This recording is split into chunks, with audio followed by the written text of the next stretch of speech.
The night shift bled into morning the way disinfectant bled into everything else at St. Elora Medical Center. The air always carried it sharp and clean, and a little too eager, like the building was trying to convince you it was in control. Outside the ambulance bay, snow drifted sideways in thin, impatient sheets. The wind in Denver had a habit of finding the smallest gap and making it hurt. She signed the clipboard, wiped ink off her thumb, and listened to the monitors settle into rhythm. A little boy in room 12 lifted his hand. She lifted hers steady for him alone.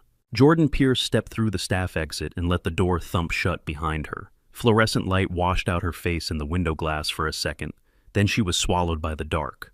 Her scrub top had a faint smear of dried blood near the hem where she had missed a spot. Her jacket was cheap black and worn at the cuffs. She pulled the zipper up to her chin and kept her head down. Behind her, laughter spilled out of the doorway before the latch caught. "Pierce is still here," someone said, a tired, cruel sort of amused. "Of course she is," another voice replied. "She's like a ghost with a badge, always hovering, never saying anything." Dr. Grant Weller's voice cut through clean and confident the way he talked when he wanted people to remember he was in charge. "Some people confuse quiet with competence," he said. "Let her play nurse practitioner in her own head. Just keep her away from the real calls." Jordan did not turn around. She did not change her pace. Her boots crunched on the salted concrete as she crossed the lot. Her breath came out white and steady. In her right pocket, her fingers found the edge of a coin without thinking. Metal, warm from her skin. One nicked rim like a bite mark. She rubbed it once, then stopped, as if touching it too long could pull something loose inside her. A siren wailed somewhere downtown, distant and bored. The city lights beyond the hospital campus looked soft through the snow. Jordan walked toward her car, an old sedan with a dented rear fender and a cracked taillight. She reached for the handle, then paused. A man in a reflective jacket leaned against the security booth near the gate, hands wrapped around a paper cup. Ray Dalton. He looked like somebody had built him out of winter. Broad shoulders, gray stubble eyes that missed nothing. He nodded at her. "Morning, Pierce," he said. Jordan gave him a small nod back. "Ray." He tipped his cup. "You eat. I'm fine." Ray's mouth tightened, not in anger, more like he was filing the answer away. "You're not fine," he said, but he did not push. He glanced at the dark windows of the hospital. "They still got you staying late." Jordan looked at her hands. Her knuckles were red from washing. "It's quieter after." Ray snorted softly. "Quieter doesn't mean kinder." Jordan opened her car door. The seat was cold enough to make her flinch. She sat anyway. "Have a good one," she said. Ray stepped back to let her pull out. "Drive slow. Roads are slick." She started the engine. The heater coughed, then blew air that smelled faintly of old coffee and a peppermint gum wrapper. Jordan waited until the windshield cleared enough to see. She pulled out of the lot and took the back street home, the one with fewer traffic lights and fewer reasons to stop. At the first intersection, her phone buzzed in her pocket. She did not look. She kept her eyes on the road. Green light, then red. She stopped with a soft, controlled press on the brake. A pickup truck rolled past too fast, spraying slush. The tires hissed like snakes. Jordan's apartment was a third-floor walk-up, above a closed bakery. The stairs smelled like flour and stale sugar. She climbed them slowly, one hand on the railing, feeling the ache settle into her shoulders, the way it always did after 12 hours on her feet. Inside, the place was small and tidy. No pictures on the walls, no bright colors. A folding chair by the window, a kettle on the stove. Jordan kicked off her boots and set her keys in the same dish as always. She did not sleep right away. She never did. She filled the kettle and lit the burner. While the water warmed, she washed her hands again, then again, until the skin at her fingertips stung. The sink light made her hands look pale, almost translucent. When the kettle whistled, she poured hot water into a chipped mug and held it between her palms, letting the heat sink in. She sat by the window and watched the street. A plow passed blade scraping. A lone man walked a dog, shoulders hunched. The city moved on without needing anything from her. That was the point. When the tea cooled, she set the mug down and reached under the bed. She pulled out a canvas backpack that looked like it had been dragged across gravel. The zipper was stiff. The fabric was faded at the edges. She rested it on her lap and unzipped it with care. Inside were things she told no one about. A headlamp with a cracked strap. A tourniquet still sealed in plastic. A notebook filled with blocky handwriting. And a thin manual with water ripples on the cover pages swollen from old moisture. Jordan flipped it open. Diagrams of ribs and vessels, clean lines, labels in small print. She traced one drawing with the pad of her finger, not reading the words, just following the shape. Her phone buzzed again. She ignored it. She turned another page. The paper smelled faintly of dust and antiseptic, an impossible combination that still made sense to her. She pulled the coin from her pocket and set it on the open page. It was heavier than it looked. The face was scratched, the design worn down by years of being carried. She tapped it once like knocking on wood. Her eyes stayed on the book, but her attention drifted to the corners of the room, to the shadow under the dresser, to the silence between the radiator clicks. A memory tried to climb up her throat, hot and sharp. She swallowed. Her jaw tightened. She forced her shoulders to drop. She breathed in through her nose, slow. Out through her mouth, slower. The way she had taught other people to breathe when the world turned loud.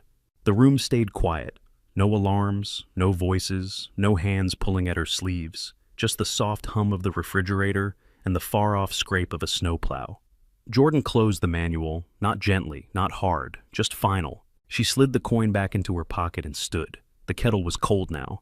The mug sat abandoned on the sill. Jordan turned off the lamp and moved toward the bedroom steps, measured as if she was crossing a line she could not afford to misplace. Jordan lay down fully dressed, the first-time jacket still on one arm, across her stomach like it could hold her together. The mattress gave a quiet sigh. The radiator clicked. Somewhere below, a delivery truck backed into an alley and beeped until it found its mark.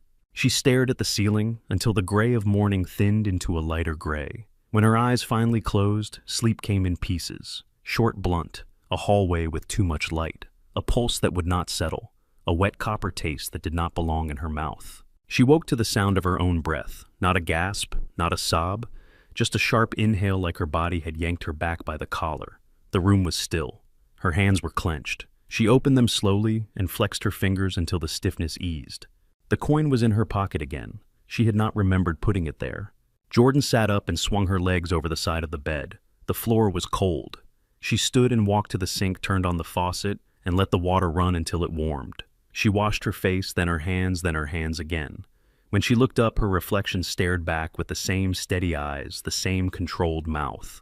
No makeup, no softness. A woman built out of restraint. She ate a plain piece of toast. She drank coffee that tasted burned. She checked her phone and found 2 missed calls from an unknown number and a text from staffing.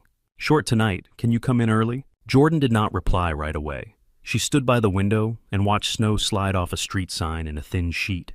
Her heart had already started moving into its work rhythm. Even off the clock, her mind kept scanning for what could go wrong. She texted back one word, yes. By late afternoon, the sky had cleared into a hard blue. The sun made the snow look clean from a distance. Jordan pulled on fresh scrubs and tucked her badge into her pocket. She slipped the coin into the other pocket, the right one, without thinking. She paused with her fingers at the zipper of the canvas backpack under her bed, then left it where it was. Outside, the air bit at her cheeks. The walk to the hospital was short. The wind made it feel longer. St. Elora's emergency department glowed like an aquarium. People moved behind glass faces, pale under fluorescent light. Inside, the waiting room was full. A child coughed into a blanket. A man held his wrist with his other hand, rocking. A woman argued into her phone, voice sharp with fear she was pretending was anger. At the security desk, Ray Dalton looked up from his logbook. "Early again," he said. Jordan gave him a small nod. They asked. Ray's eyes tracked her for a second, taking in the clean scrubs, the tired set of her shoulders. "You sleep." "A little." He did not smile. "That is not an answer." Jordan's mouth twitched like it almost wanted to. "It is for me." Ray snorted, then leaned closer, voice lowered. "Weller's in a mood." Somebody yelled at him upstairs. Jordan did not ask who. She did not ask why. She just headed in, badge tapping lightly against her thigh. The charge nurse, Marcy, handed her a clipboard and a look. "Bless you for coming," Marcy said. Her hair was tied up in a knot that looked like it had been done in a hurry. "Triage is backed up. Room 7 needs a redraw. Weller wants everything perfect tonight." Jordan took the clipboard. "I can start in triage." Marcy exhaled like she had been holding her breath all day. "Do it, and watch your back." The triage desk sat under a strip of buzzing light. The nurse at the station slid over a stack of intake forms and rolled her chair back with a grateful grunt. Jordan stepped into place. Her hands moved fast but quiet, fingers sure on the blood pressure cuff, the pulse oximeter, the thermometer. She did not rush people. She did not waste time either. A teenage boy came in with a lip split from a fight he would not admit to. Jordan cleaned the wound, stitched it clean, and sent him out with careful instructions and a look that said she believed he could choose better without needing to say the words. An older woman arrived with a swollen ankle and a stubborn chin. She insisted she had tripped over nothing. Jordan listened anyway, asked about dizziness, asked about vision changes, asked about the medications in her purse. The woman's eyes softened when Jordan did not treat her like an inconvenience. Then a woman in her 20s stumbled in one hand pressed to her throat. "I can't," she managed. "I can't breathe right." Her skin was blotchy. Red hives climbed her neck like climbing vines. Her lips had started to swell just slightly enough that the shape of her mouth looked wrong. Jordan stood up before the chair had stopped moving. "What did you eat?" Jordan asked, voice low. "Shrimp," the woman said. The word came out thick. "I didn't know. My friend said it was fine." Jordan placed 2 fingers at the woman's wrist and felt the pulse. It was fast. Too fast. The woman's eyes were wide, fixed on Jordan's face, like Jordan was the only solid thing in the room. Jordan leaned in. "Listen to me. You are going to keep looking at me. You are going to keep breathing with me. In through your nose, out through your mouth." The woman tried. The breath came out with a small whistle. Jordan pressed the call button with the side of her hand. "Marcy, I need a crash cart in triage. Now." The waiting room turned toward them, drawn by the shift in tone. People went quiet in the way crowds do when they sense danger, but do not know how close it is. Dr. Grant Weller appeared at the edge of triage like he had been summoned by the idea of a problem. He strode in with 2 residents behind him. His hair was perfectly combed. His expression was sharp. "What is this?" he asked, already reaching for authority. "Anaphylaxis," Jordan said. Weller looked at the woman, and then at the monitor that had just been clipped to her finger. The oxygen saturation flashed, then dipped. "We need to confirm allergy history," Weller said, voice firm. "We need consent. We need an order set." The woman's breathing turned ragged. Her shoulders lifted, then dropped like her body was tiring out too fast. Jordan saw the small things first. The way the skin at the base of the woman's throat pulled inward. The way her voice had changed between words. The way her eyes looked glossy. Not from tears, but from panic that was turning into something worse. Jordan opened a drawer with one smooth motion and pulled an epinephrine auto-injector from the emergency kit. She did not look at Weller. "We do not have time," she said. Weller's eyes narrowed. Pierce put that down. Jordan met his gaze for the first time. Her eyes were steady. Her voice stayed even. "I am giving it." She did not raise her voice. She did not plead. She simply turned the woman's thigh slightly and pressed the injector in with a clean, practiced motion. A click. A short, sharp inhale from the patient. Marcy arrived with the crash cart, pushing it hard enough that the wheels rattled. Another nurse followed with suction. A resident started fumbling with a mask. Jordan reached for the oxygen mask and placed it over the woman's face, sealing it with the heel of her hand. "Breathe," she said. "Stay with me." The woman's hands clawed at the mask, once then stilled as Jordan's grip held steady. Jordan kept one hand on the mask, the other on the woman's wrist, counting the pulse without counting out loud. Weller snapped at the resident. "Get me a pen. I need to document the dose." The resident froze, confused eyes darting between Jordan and Weller. Jordan spoke again, not loud, but it cut through the noise. "Albuterol. Prepare it now. 2 large bore IVs. Draw tryptase if you can, but not before fluids. Epinephrine can repeat if she drops again." The resident blinked, then moved. The nurse moved. The room for a moment obeyed Jordan's rhythm instead of Weller's. The woman's breathing eased in small increments. Her shoulders settled. Her eyes stayed locked on Jordan's face, still scared, but less trapped. Jordan kept her voice low. "You are doing good," she said. "Keep going." Weller stood at the side, jaw tight, as if the air itself had insulted him. When the oxygen saturation climbed back up, he exhaled hard through his nose. He turned to Jordan. "You do not administer medication without a physician order." Jordan did not flinch. She removed the mask carefully, leaving it ready. She was closing, Jordan said. The words were plain. Weller leaned in too close, voice sharpened into a private threat. "Do not challenge me in front of staff." Jordan looked past him at the patient. The woman was swallowing now, slow but possible. Jordan nodded once, almost to herself. "I'm sorry," Dr. Jordan said quietly. Weller's eyes held on her for a beat, searching for defiance. He found none. He found something else he could not name and did not like. "Write it up," he said to Marcy. "I want an incident report. Ann Pierce, you will stay in your lane." Jordan nodded again. "Yes, doctor." Weller walked away with the residents trailing him, their faces a mix of awe and discomfort. One of them, a slim woman with dark hair pulled back tight, lingered a fraction of a second longer. Dr. Tessa Nguyen. Her eyes met Jordan's, and something passed between them. Recognition, maybe, or gratitude. Tessa followed Weller without a word. Jordan stayed with the patient until the hives stopped spreading. She started an IV, hung fluids, and adjusted the bed so the woman could breathe without strain.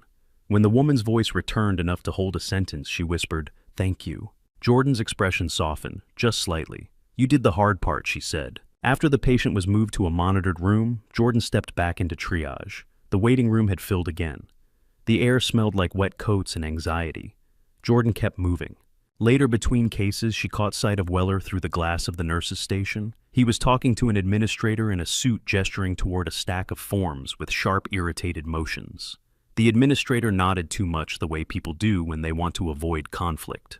Weller glanced up and saw Jordan watching. He held her gaze for a moment, then turned away as if she had been a stain on the wall. Near midnight, the rush eased. Not quiet, but less frantic. Jordan walked into an empty trauma bay with a mop bucket. She filled it with hot water and disinfectant. The smell hit her immediately clean and stinging. She dipped the mop and wrung it out, as working with a controlled strength. The floor shone under the lights as she moved back and forth, the sound of the mop head soft against the tile. Marcy appeared in the doorway with a tired face. "You do not have to do that," she said. Jordan kept mopping. "It helps." Marcy hesitated. Weller filed a report. "You know that, right?" Jordan nodded without looking up. "I know." Marcy studied her. "Most people would be mad." Jordan paused long enough to switch grip on the mop handle. "Most people have energy for that." Marcy's mouth tightened. Then she stepped inside and lowered her voice. "You saved that girl." Jordan resumed the steady motion. "She got here in time." Marcy watched a moment longer, then left without pushing. Jordan finished the floor, wiped down the bed rails, checked that the drawers were restocked, and aligned the instruments the way she preferred them, clean and ready. When she was done, she stood in the center of the room and looked at it like a person looking at a map. Nothing out of place, nothing waiting to surprise her. In the locker room, she changed slowly. Her shoulders ached, her hair smelled faintly of antiseptic. She opened her locker and took out her jacket, the coin pressed against her thigh through the fabric. She reached into her pocket, felt the nicked edge, and held it there until her pulse settled into something normal. As she zipped her jacket, a tiny grain of grit fell from the pocket seam and landed on the tile. It was smaller than a fingernail, pale and sharp. Not salt, not lint, just grit. Jordan stared at it for a second too long. Her throat tightened, her jaw locked. She picked it up between two fingers and crushed it into the pad of her thumb until it disappeared. Then she closed her locker, turned off the light, and walked out into the hall with the same measured steps she always used, as if the floor beneath her could shift if she gave it the chance. Jordan walked down the corridor with the same quiet control she used in triage. The hospital at night had its own sounds. A distant printer, a cartwheel that squeaked once and then stayed silent, the soft click of a badge reader. Her shoes made no promise on the polished floor, just a muted tap that vanished behind her. At the staff exit, cold air slipped in as soon as the door opened. It carried snow and exhaust and something metallic that reminded her of blood in a way she did not like. She stepped outside anyway. Her breath rose in a pale cloud and broke apart. The grit she had crushed in the locker room still tingled in her thumb. She rubbed the pad of her finger against her jeans as if the sensation could be wiped away. It would not leave. It never did. It sat under the skin like a splinter. Ray Dalton was still at his post. He looked up, eyes narrowing slightly, as if he could read the set of her shoulders like text. "You good?" he asked. Jordan stopped long enough to answer with something that sounded normal. "I'm done for the night." Ray studied her face. The wind tugged at his jacket. "That report," he said. Jordan's fingers found the coin in her pocket again. Metal against fabric. "Paper doesn't change what happened." Ray's mouth pulled tight. "Paper changes a lot in places like this." Jordan did not argue. She looked past him toward the street, where snow had been pushed into gray piles at the curb. "Have a quiet shift," she said. Ray raised his cup in a small salute that was not quite casual. "Try to sleep, Pierce." Jordan drove home with both hands on the wheel. The roads were slick in patches. Her headlights caught the pale sheen of ice and the dark shapes of parked cars. A pedestrian crossed at the last second, and Jordan stopped without drama, the brakes smooth. The man did not look up. He hurried on as if the world was always about to close on him. Her apartment was colder than it had been earlier. The radiator clicked and hesitated, then warmed. Jordan set her keys in the dish. She hung her jacket on the back of the folding chair. The room felt too small for the night she carried in with her. She washed her hands. She did not mean to. The water ran and she watched it spill over her fingers like a thin sheet of glass. Her thumb still held the ghost of grit. She scrubbed until the skin reddened, then stopped before it split. The shower helped only at first. Hot water over her shoulders, steam fogging the mirror, the smell of soap trying to cover disinfectant that had seeped into her hair. She closed her eyes and let the water pound the base of her neck. A sound rose in her head that did not belong in the bathroom. A low thump, a vibration in the ribs. Not a memory of music, a memory of rotors. It was never loud enough to call a hallucination. It was just there like a second heartbeat. Jordan turned off the water. The room cooled fast. She toweled off, pulled on a plain shirt and sweatpants, and sat on the edge of her bed. Her hands rested on her thighs, palms down, as if she was holding herself in place. She did not reach for the backpack this time. She did not open the manual. She reached into her pocket and took out the coin. Under the lamp, it looked older than it should. The nicked edge caught the light and threw a thin shine across her fingers. One side held a worn insignia that most people would not recognize. The other had a set of initials scratched in by hand, 2 letters and a number that were almost gone. She turned it once, twice. A breath left her lungs, and with it the walls of her bedroom loosened. There was sand in her mouth, fine and bitter, the taste of grit between her teeth. Heat pressed down on everything even at night. The air smelled like fuel and dust, and something burned that had no name. She felt the weight of her kit against her backstraps cutting into her shoulders, sweat trapped beneath armor. A red light glowed in the belly of a helicopter. A headlamp beam bounced as someone moved. Jordan's hands were not clean. They were wet and slick and working. Pierce, a voice shouted over the rotor roar, "Talk to me!" It was Ethan Shaw's voice, strained, clipped, fighting to stay calm. He lay on the deck with his vest open, skin chalk white under the red light. Blood pulsed from somewhere she could not afford to miss. The smell was thick copper and hot. Every breath felt like it took effort. Jordan pressed 2 fingers into a wound just below the left side of his chest plate. The bleeding slowed, then surged again as the helicopter shifted. "Keep him steady," she said. Her voice sounded different there, harder, not louder, just clean. "Do not move him." A teammate hovered close with wide eyes and a rifle still slung as if he could not decide whether the enemy was outside the helicopter or inside Shaw's body. "Air support," someone yelled into a radio. "We need a gun run now." Static answered. Then a voice distant and wrong as if it came from a room with carpet and air conditioning. "Clearance code is pending," the voice said. "Stand by." Jordan's jaw clenched. She did not look up. Her headlamp lit the wound in a tight circle, bright as noon. She saw the rip of tissue, the way the blood pooled, and then slid with the vibration. "Pending," someone repeated, laughing once in disbelief. "They want us to stand by." A flash outside, a sharp crack. The helicopter lurched. Jordan's world narrowed to anatomy and pressure. Her hands remembered what her brain did not have time to name. She reached into her kit for a chest seal, then stopped and switched. Wrong tool, wrong move. She needed access, not a bandage.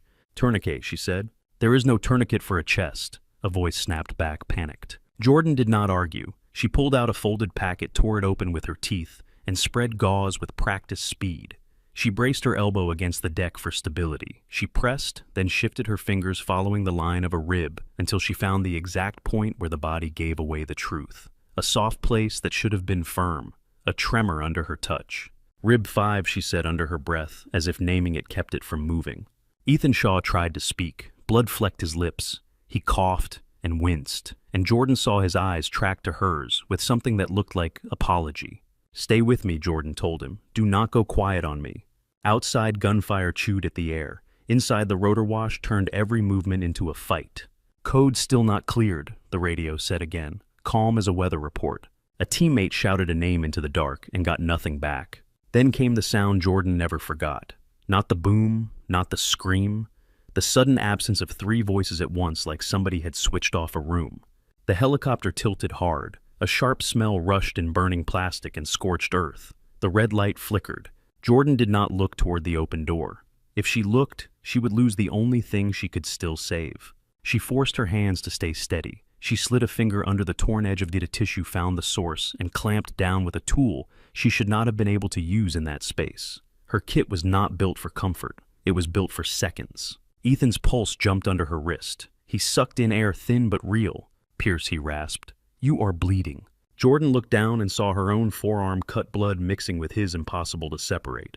"It's fine," she said. "It's not mine." A laugh burst from someone nearby, raw and broken. "Of course it's not." Jordan reached for adhesive and made a patch, not pretty, not textbook, just right.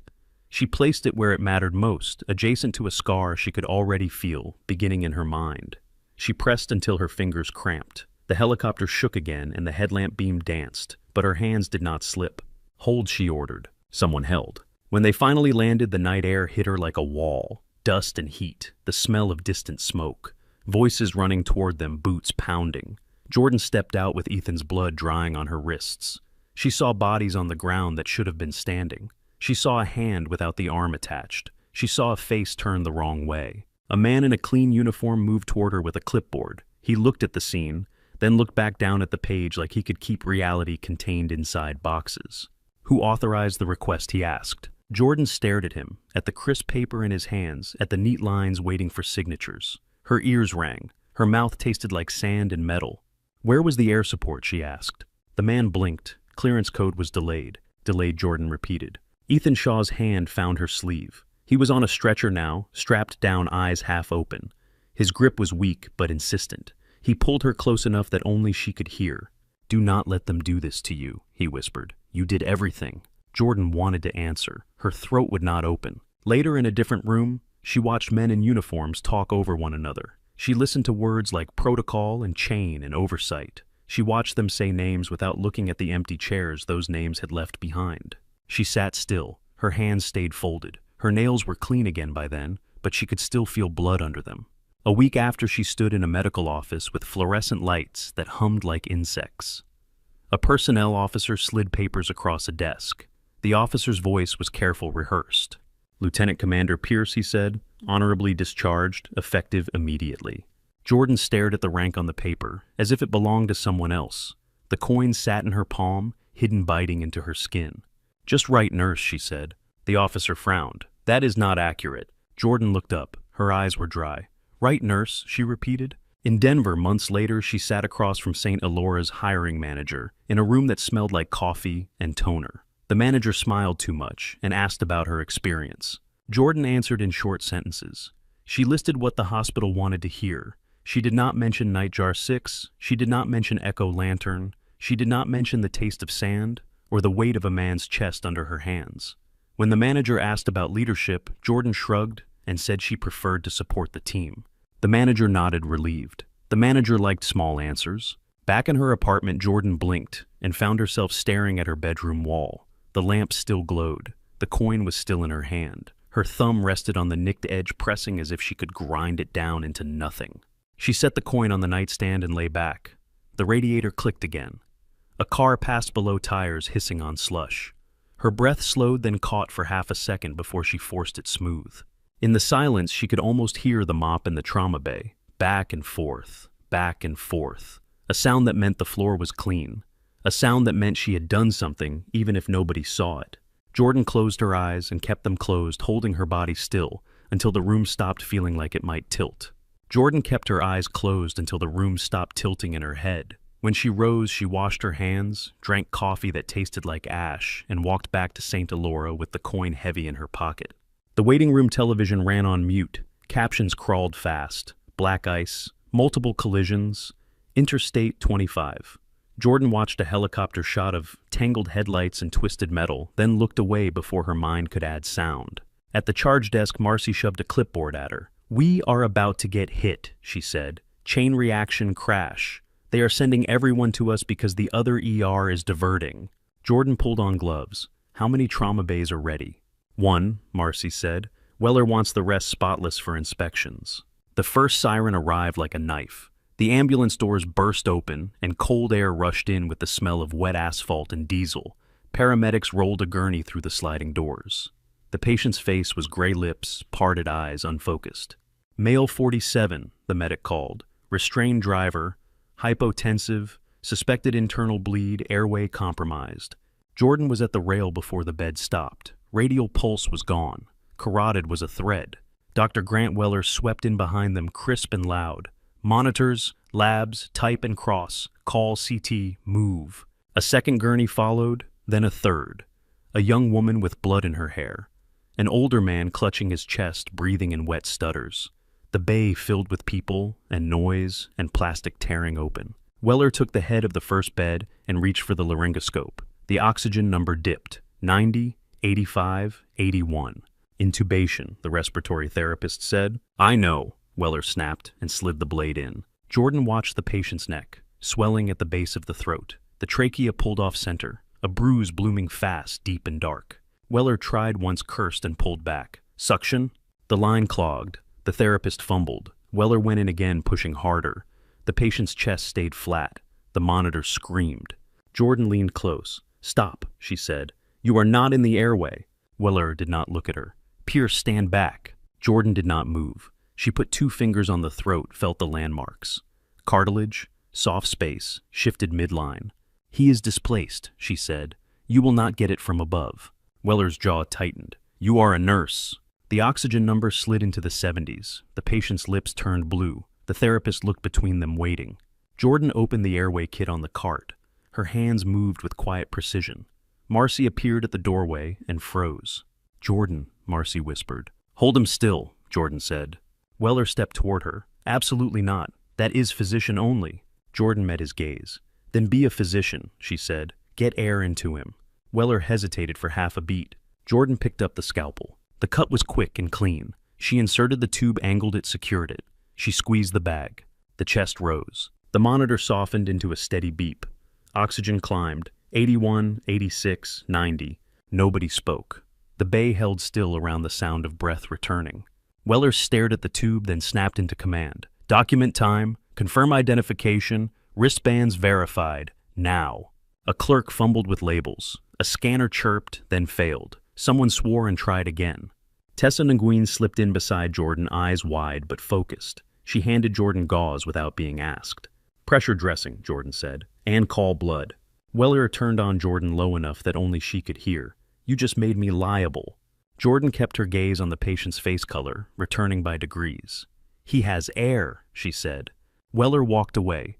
He began firing orders at the other beds, his voice rising, then blaming equipment when the room did not obey him fast enough. Jordan's gloves were slick with sweat under the harsh lights. The air tasted like disinfectant and diesel sharp enough to make her tongue feel numb.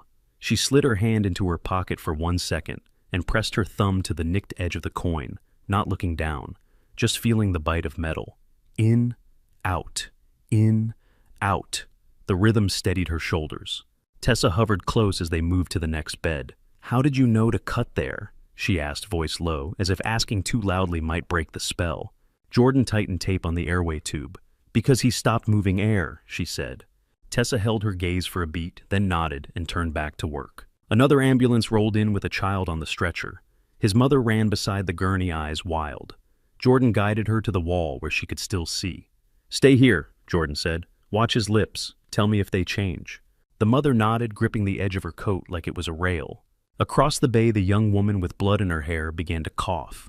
Pink froth dotted her lips. Her oxygen dropped in sharp steps. A resident asked for an X-ray. Weller shouted for CT again, then canceled when transport said the hall was jammed. Jordan saw the lag in one side of the woman's chest. She moved in palms flat, feeling the rise.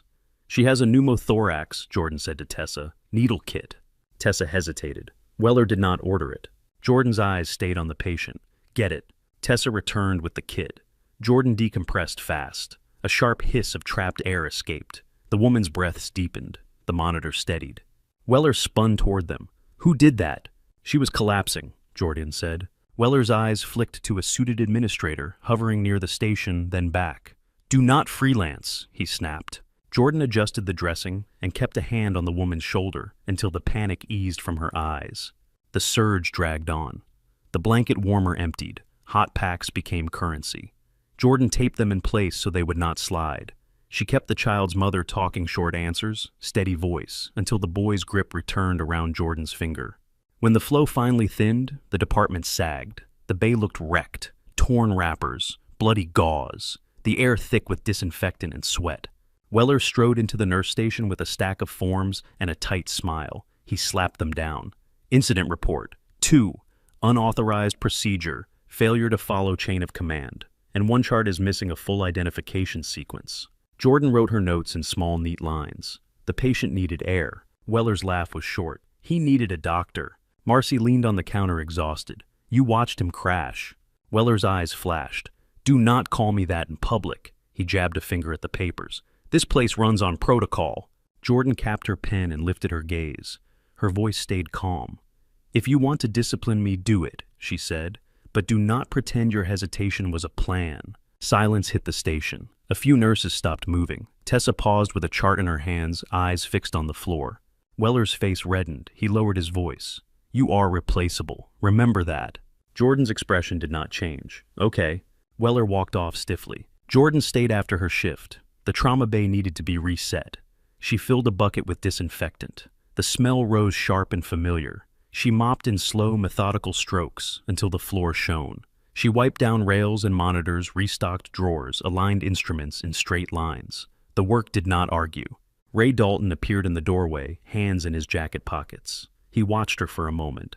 "You did that airway like you have done it before," he said. Jordan wrung out a rag. Water dripped clear, then faintly pink. "People do what they have to," she replied. Ray nodded once. "They do not like that here." "They like paper," Joyce said. Ray did not argue. In the locker room, Jordan changed into her jacket. Her fingers found the coin and curled around it for a second, metal pressing into her palm. She shut the locker, walked down the empty hall, and pushed through the staff exit. Cold air hit her face. The parking lot lights cast pale circles on the snow. Her breath rose and vanished. She stepped forward, shoulders tight against the wind, and kept walking. Cold air hit Jordan's face the moment she cleared the staff exit. It had that Denver bite, clean and sharp, the kind that made you feel awake even when your bones were begging for a bed. The parking lot lights cast pale circles on the snow. Everything outside the hospital looked quieter than it was. Wind slid between cars and scraped along the pavement like fingernails. Jordan tucked her chin into her collar and started across the lot toward her sedan. Her shoulders were tight from hours of tension she had never admitted were there. The coin sat in her pocket, warm against her thigh, a small weight that never let her forget which way was down. A siren wailed far off. It faded. The city held its breath again. She was halfway to her car when the night changed. At first, it was only vibration, a low thump that moved through the ground before it reached her ears. The snow at her feet trembled in tiny ripples. Jordan stopped, without thinking. Her head lifted. Her eyes tracked the dark sky over the ambulance bay. The sound thickened fast, rotors, heavy, close. A flood of white light cut across the lot. For one blinding second, Jordan saw nothing but glare. Then the spotlight shifted and the world snapped back into place in harsh pieces. The hospital's brick walls, the emergency entrance. A small tree bent sideways in the wind. Snow whipped into a spinning sheet. The helicopter dropped in low and hard, its landing lights flaring. A Black Hawk. Not a medical transport. Not the kind that came politely to the helipad with a request routed through administrators. This one slammed down in front of the emergency entrance like a fist. Rotor wash tore across the lot. It shoved air into Jordan's chest and stole her breath. Snow and grit and loose trash lifted into a storm. A plastic cup skittered past her shoes and vanished. Car alarms chirped and then started screaming. The sound of the blades swallowed everything. Jordan did not move. Her body had already decided for her. Feet planted, knees slightly bent, weight balanced. The same stance she had used in places she did not think about during daylight. The side door of the helicopter opened. Figures in dark gear jumped out and hit the ground, running heads down against the rotor wash. Their movements were clean and deliberate, like they belonged to the noise. Rifles held close, eyes scanning. A man in front, taller than the rest, ran with a controlled urgency. He wore a headset, and his jaw worked as he spoke into it. His uniform looked darker than the night, and his posture carried authority that did not need volume. He turned toward the hospital entrance and shouted, voice forced sharp enough to cut through the blades. "We need Lieutenant Commander Jordan Pierce, now." Jordan felt the words land in her chest. Lieutenant Commander. The title came with a taste of sand and metal. She had not heard it spoken aloud in years. She had not let anyone say it in her presence. Hearing it now in front of her hospital under a spotlight made the skin at the back of her neck tighten. Around her, people were reacting. A couple in the lot screamed and ducked behind a car. A nurse in scrubs stood frozen near the entrance, hands over her mouth. A doctor stepped out and immediately turned away, hair whipped sideways by the wind. Jordan's fingers found the coin. She pressed her thumb to the nicked edge until it bit.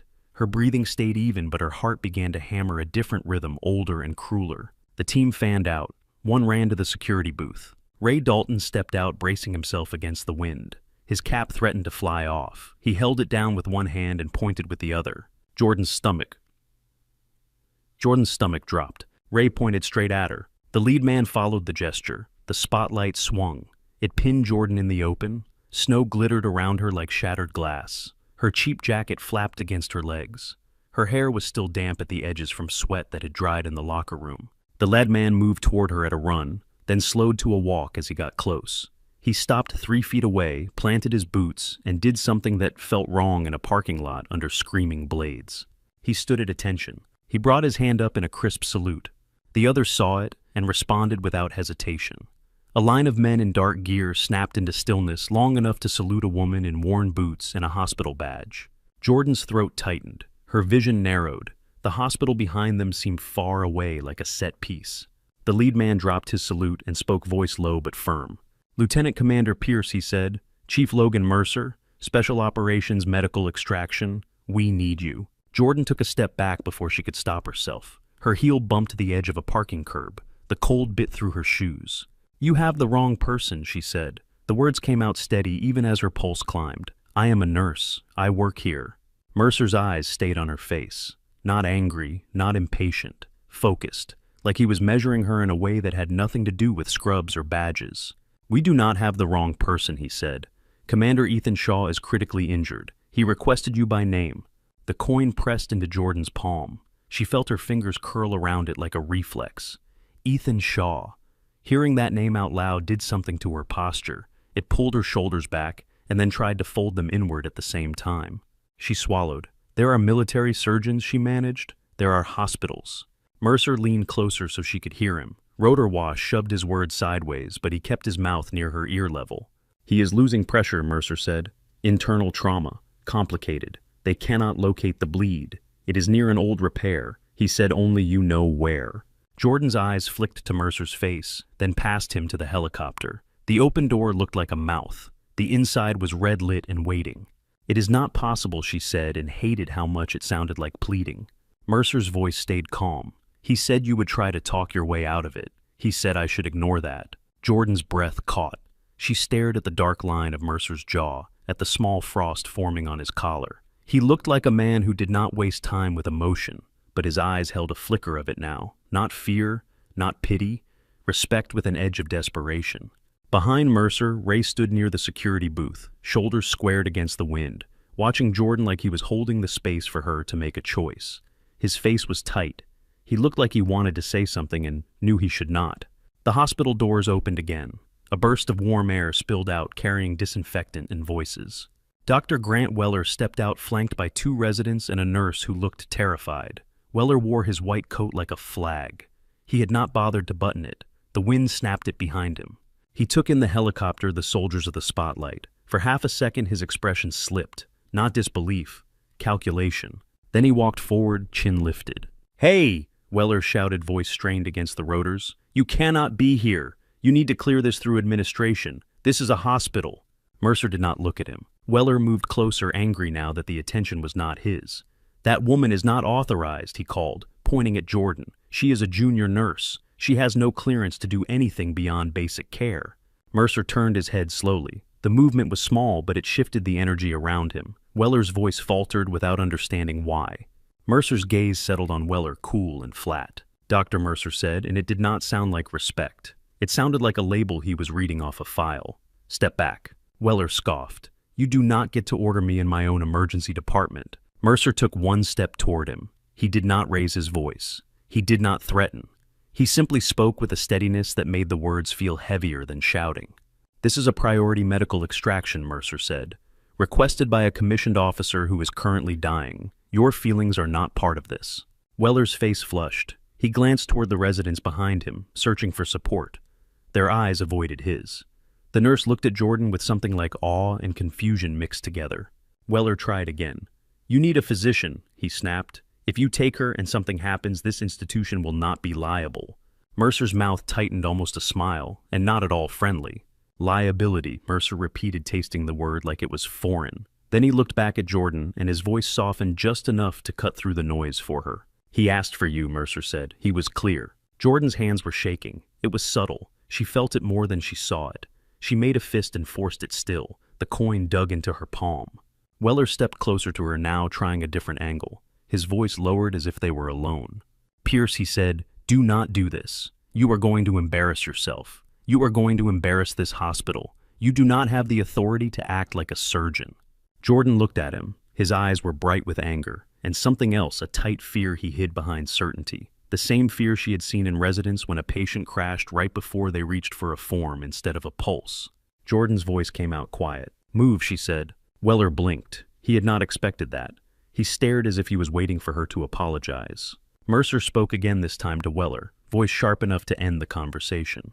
"Lieutenant Commander Pierce does not need your permission to save a life," Mercer said. "And she does not need your approval to leave this parking lot." Weller opened his mouth, but no words came. He looked suddenly small in the windcoat, flapping hair flattened back. The residents behind him stood frozen, their faces pale under the spotlight. Jordan turned her head toward the hospital entrance for one brief moment. The glass doors reflected the chaos. Nurses and patients pressed inside, watching like it was a disaster on a screen. She could see Marcy's face drawn tight. She could see Tess and Wen standing just behind, eyes fixed on Jordan, with a seriousness that did not ask for explanation. Jordan's chest tightened. The smell of disinfectant drifted out, and for a second it mixed with the kerosene from the helicopter and made her stomach twist. She looked down at her hands. They were clean now, the kind of clean that did not mean anything. Jordan loosened her fist and let the coin sit in her palm. She turned it once. Her thumb found the nicked edge. She pressed until it hurt. Pain kept her present. She lifted her gaze to Mercer. "How long?" she asked. Mercer answered immediately. 13 minutes to reach the staging site. Less if the pilot is angry." Jordan's lips pressed together. She nodded once, a small, decisive motion that felt like a door locking. "Get me calm," she said. "I want his vitals in my ear, not shouted across a room." Mercer's shoulders eased by a fraction. "Yes, ma'am?" Jordan heard Weller inhale sharply behind her. The title ma'am carried rank even without a uniform. It made the air around her change. Weller stepped forward again. "Pierce," he said, voice cracking with frustration. "This is insane." Jordan did not turn. "Go inside," she said. "There are patients." That landed harder than any insult. Weller stood still, jaw clenched, as if he did not know what to do with being dismissed. Ray Dalton moved closer, keeping his body angled to block the wind from Jordan for half a second. "You sure?" Ray asked, voice low. Jordan met his eyes. In his face she saw something she had not allowed herself to want from people at St. Elora. Not praise, not curiosity, simple steadiness. "No," she said, and the honesty surprised even her. Then she added softer, "But I am going." Ray nodded once, like that was all he needed. "Drive safe," he said automatically, then realized what he had said and exhaled through his nose. Jordan's mouth twitched. It was almost a smile. It did not reach her eyes. Mercer gestured toward the helicopter. Two operators moved into place on either side of Jordan without touching her close enough to shield her from the worst of the rotor wash. They formed a corridor through the storm they had created. Jordan walked. Her steps were steady. Snow pelted her cheeks and melted into cold streaks. The spotlight followed her, bright and unforgiving. She felt every eye on her, from the hospital windows, from the parking lot, from the men in dark gear. She kept her gaze on the helicopter door. At the threshold, Mercer held out a headset. The foam pads were worn. The metal was cold. Jordan took it and slid it on, adjusting it with practiced hands. The moment the speaker settled over her ears, the world changed. The rotor noise softened. Voices snapped into clarity. A medic on the other end spoke fast. "We have him on a monitor. Pressure dropping. Heart rate 140. Respiration shallow. They are struggling to localize." Jordan closed her eyes for 1 second. Not to escape, to focus. "Describe the previous scar," she said. A pause. Left chest. Lateral. Old repair. They said it is close. Jordan opened her eyes and stepped into the helicopter. Inside, the air was warmer and smelled like oil and metal and sweat. Red light painted everything in harsh shadows. Straps hung from the ceiling. A stretcher mount sat empty. A field pack was strapped to the wall. Mercer climbed in behind her. He reached for the door handle. Jordan looked back once through the open doorway at the hospital entrance framed by chaos. Dr. Weller stood there, frozen in the light, looking as if the ground had shifted and left him without footing. Marcy had a hand over her mouth. Tessa stood still, eyes shining under the bright glare, not blinking. Ray Dalton stood near the security booth, cap still held down against the wind. He raised his paper cup in a small gesture, half salute, half goodbye. Jordan turned forward again. Mercer pulled the door shut. The sound became a contained roar. The helicopter shuddered. Jordan grabbed a strap, planted her boots, and felt the floor vibrate through her bones. The pilot lifted them off the ground in a single hard motion. The parking lot dropped away. Snow swirled beneath them like white smoke. Jordan did not look down. She tightened her grip on the strap until her knuckles went pale, and she listened to the vital signs in her ear as the city lights blurred into streaks beyond the small window. The helicopter climbed fast. The floor trembled under Jordan's boots, and the straps overhead swayed with each shift in pitch. Red light painted Mercer's face in hard shadows. The city fell away until it became a scatter of pale dots in a dark bowl. Jordan kept one hand on the ceiling strap. The other pressed the headset tighter against her ear. "Say it again," she said. A voice crackled through the comms, clipped and strained. "Pressure is 68 systolic and dropping. Heart rate 148. We have diminished breath sounds on the left. Abdomen is rigid. They tried ultrasound twice. Too much artifact." Jordan pictured it without effort. Hands slipping on gel. A screen filled with noise. A room full of bodies waiting for the machine to tell them what their fingers should have already found. "Any external bleeding?" she asked. "Negative." "Any change with fluids?" Jordan said. A pause. The voice returned lower. "Minimal response. He is cold. They do not have a warmer. They are hand-warming bags under blankets." Jordan closed her eyes for half a second. She tasted copper. Not real. Memory. She forced it back down. "Keep him warm," she said. "Keep pressure on the left lateral chest dressing only if it seeps. Do not lift it. Do not explore it." Mercer watched her silent, as if he was learning her tempo. His hands were braced on his knees. He did not look nervous. He looked alert in a way that had nothing to do with fear. Jordan turned toward the wall, where a field pack was strapped down.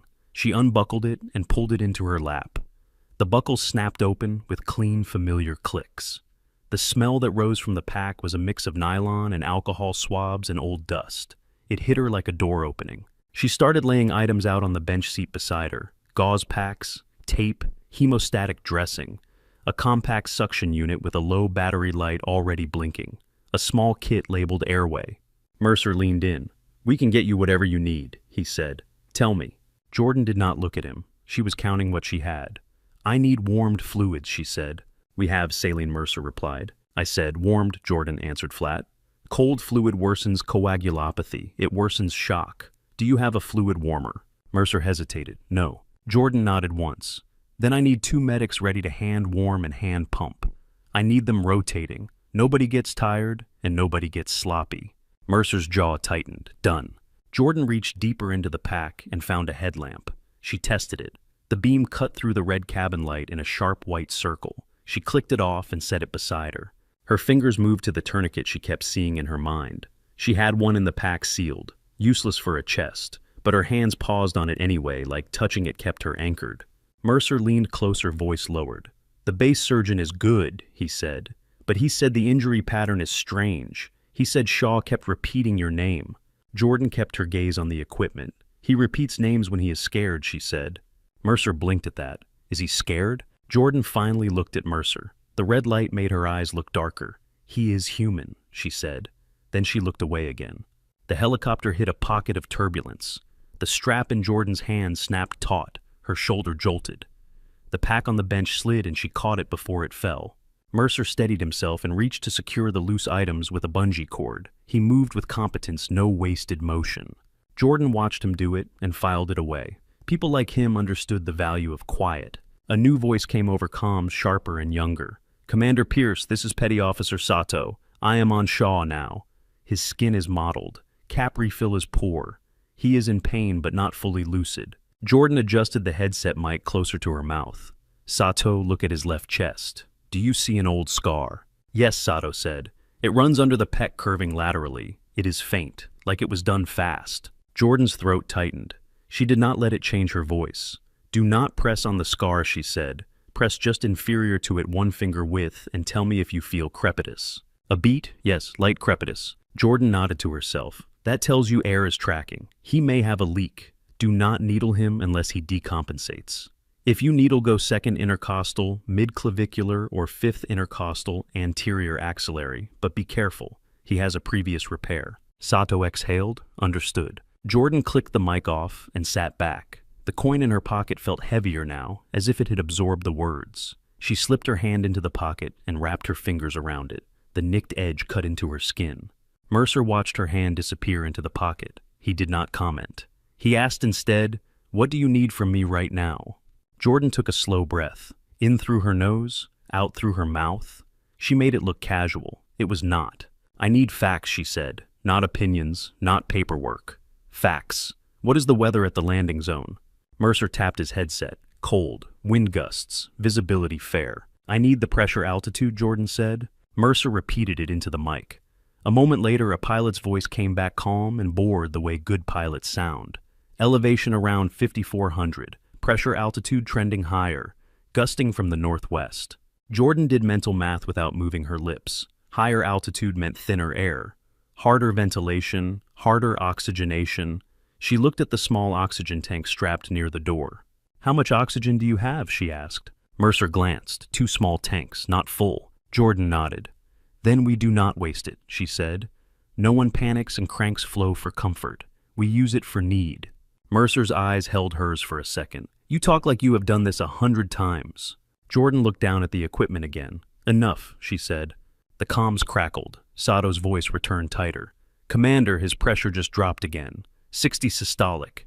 He is less responsive." Jordan's chest tightened. She kept her voice even. "Give a small bolus," she said. "Not a flood. Just enough to maintain perfusion. Keep him warm.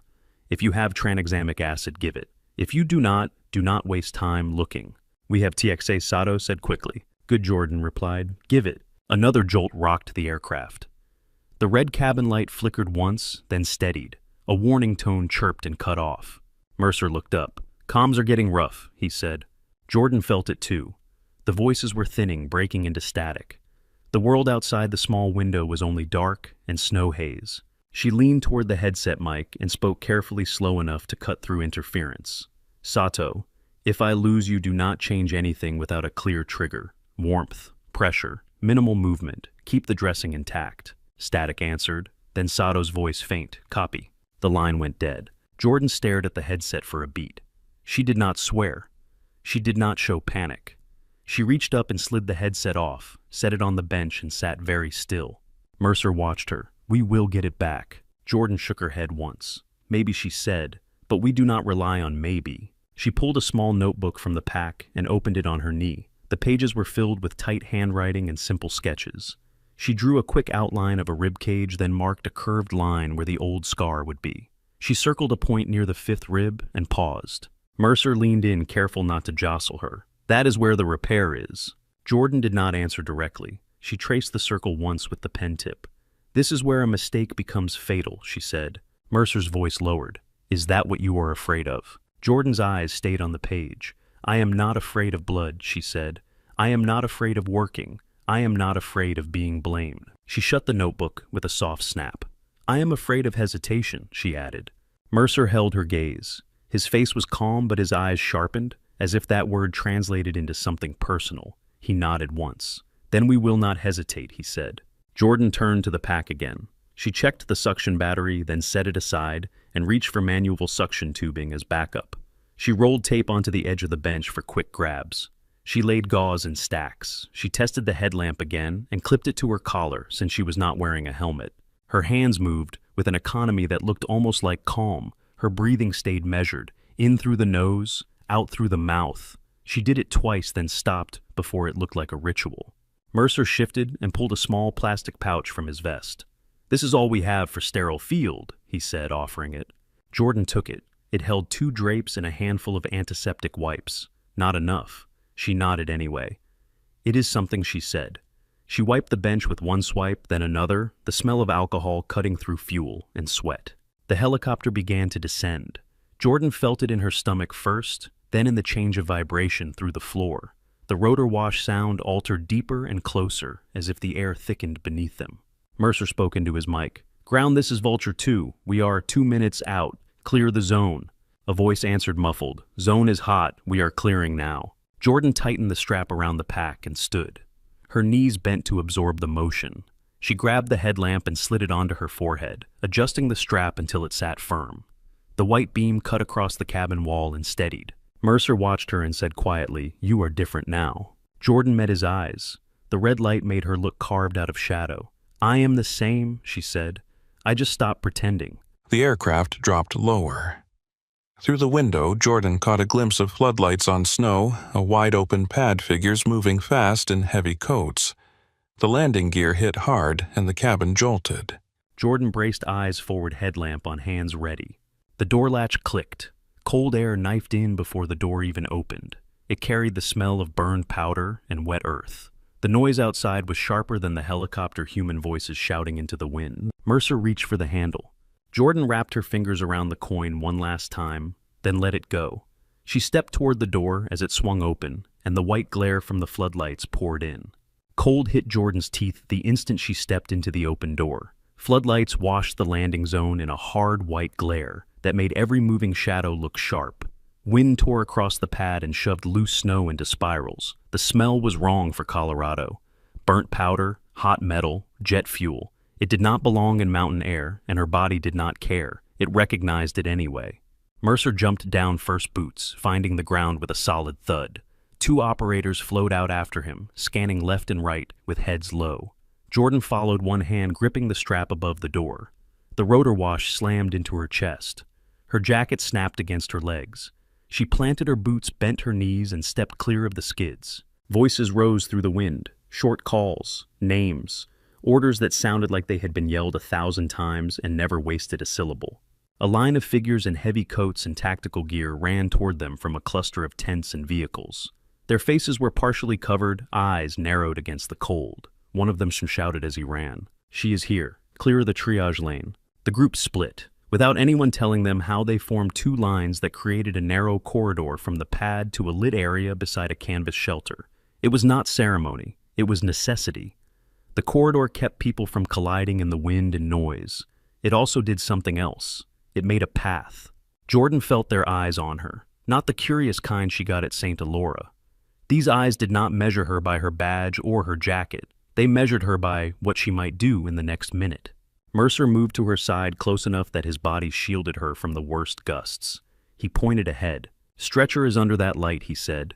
"They have a warming tent, but he could not tolerate movement. They kept him here." Jordan nodded once.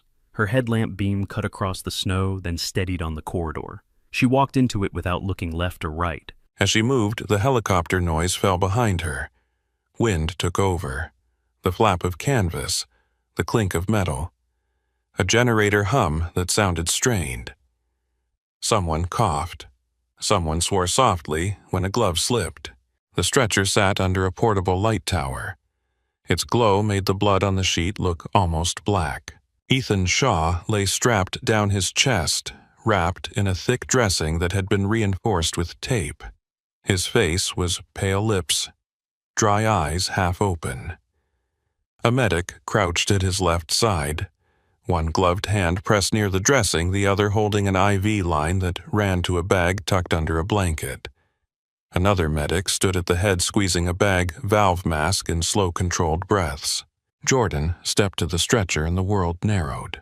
She took Shaw's wrist and found a pulse that was fast and thin. She watched his chest rise under the dressing uneven. She leaned close enough to hear his breathing under the wind and the hum. His eyes shifted. They found her face as if it was the only thing in focus. He tried to smile. It came out crooked. "Told you," he rasped. Jordan did not answer the words. She answered his body. Her fingers moved to his neck, checking the jugular pulse. Then to the ribs, light pressure, careful. She felt the vibration of air under skin, a faint crackle, crepitus. She did not let her face change. "Talk less," she said. "Breathe more." His throat worked, still bossy. Jordan's mouth tightened. It was almost an expression, then it vanished. Still bleeding, she replied. A figure pushed through the corridor, moving with purpose and anger. A woman in a heavy parka with a rank patch on her sleeve. Her eyes were sharp, her hair pulled back tight under a cap. She stopped at the foot of the stretcher and looked at Jordan like she was a problem someone had dropped on her desk. "Who is this?" she demanded. Mercer answered before Jordan could. "Lieutenant Commander Jordan Pierce, requested by Commander Shaw." The woman's jaw clenched. "I am Lieutenant Colonel Miriam Knox. I am the trauma lead here." Jordan did not look up. Her hands were on Shaw's chest now, pressing lightly in specific places, mapping what could not be seen. Knox stepped closer. She is not on my roster. She does not have clearance to operate in my facility. Jordan kept her voice even. Then do not call it your facility, she said. Call it what it is. Knox's eyes flashed. Excuse me. Jordan's fingers paused just long enough to find a landmark. Her eyes stayed on Shaw. A place where a man is dying, she said, and people are waiting for permission to act. Knox opened her mouth, then shut it as a medic beside the stretcher spoke quickly. Pressure 58 systolic, the medic said, dropping again. Knox's attention snapped to the monitor. Move him into the tent. We need imaging. Jordan's hand pressed gently on Shaw's left lateral chest and felt something she did not like. A subtle give. A shift under the dressing. She looked at the medics. Do not move him yet, she said. Knox's voice rose. We are moving him now. You are not in command here. Jordan finally lifted her gaze. Her eyes met Knox's and held. I am not asking, Jordan said. If you lift him and you open the wrong plane, you will tear his old repair. He will exsanguinate before you get a clamp on it. Knox stared at her. You cannot possibly know that. Jordan's voice stayed low. Left chest, she said, lateral. 5th rib line. Old patch repair adjacent to an intercostal vulnerability. His new trauma is kissing the scar. Shaw's eyes flicked a slow blink that looked like agreement. It took effort for him. Knox did not move for a beat. She looked down at Shaw's dressing, then back at Jordan. Her pride fought her need. How do you know the exact location? Knox asked.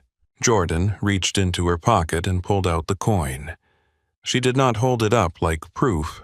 She just placed it on Shaw's chest over the dressing right where the curve of the old scar would sit beneath. The coin looked small and absurd against the bulk of gauze. This is my marker, Jordan said. I put my hands on him before you ever met him. Mercer watched her hand and did not interrupt. The medics stared at the coin like it was a strange tool. Shaw's eyelids fluttered. Knox's nostrils flared. If you touch him without sterile prep, you risk infection. Jordan's headlamp beam swung to Knox's face for a brief second. White light in Knox's eyes. Then it slid away. Infection kills later, Jordan said. Bleeding kills now. Jordan turned to Mercer. I need a clean surface. I need heat. I need light. I need suction that works. And I need someone to keep the wind off my hands. Mercer nodded and barked short orders. People moved. A folding table was dragged closer. A canvas wall was pulled into place to block the worst gusts. A medic brought a portable heater that blew lukewarm air with the smell of fuel and dust. Someone else shoved a light closer, and the brightness made Shaw's skin look almost translucent. Jordan ripped open antiseptic wipes and scrubbed her hands until the smell of alcohol cut through everything. She did not have a sink. She did not have time to want one.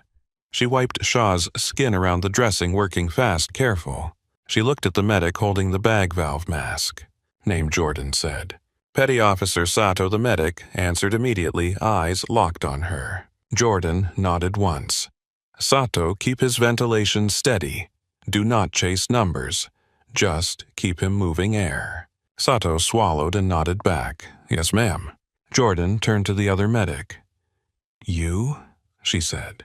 Corpsman Alvarez. Alvarez, warm saline, Jordan said. Tuck the bags against your body. Rotate with someone every 2 minutes. Nobody gets numb and drops the line. Alvarez nodded, jaw tight, on it. Jordan looked at Knox. If you have blood, I want it, she said. It was not a request. Knox's face tightened, then she snapped at someone behind her. Ghetto, negative, and plasma, now. Jordan slid her headlamp strap tighter and leaned over Shaw.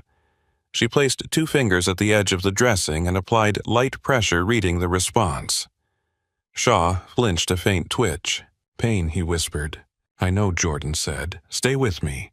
His lips moved again. You came. Jordan did not answer. She pressed 2 fingers at his wrist again. The pulse was there, then almost not. She looked to Mercer. Time, she said. Mercer checked his watch. Pressure is 54, he said. He is trending down. Jordan took a breath in through her nose, out through her mouth. One slow cycle. Cut the dressing, she said. Only where I tell you. Sato's eyes widened. Here, he asked, hand hovering with scissors. Jordan placed her finger on the tape line. There. Small. Sato cut.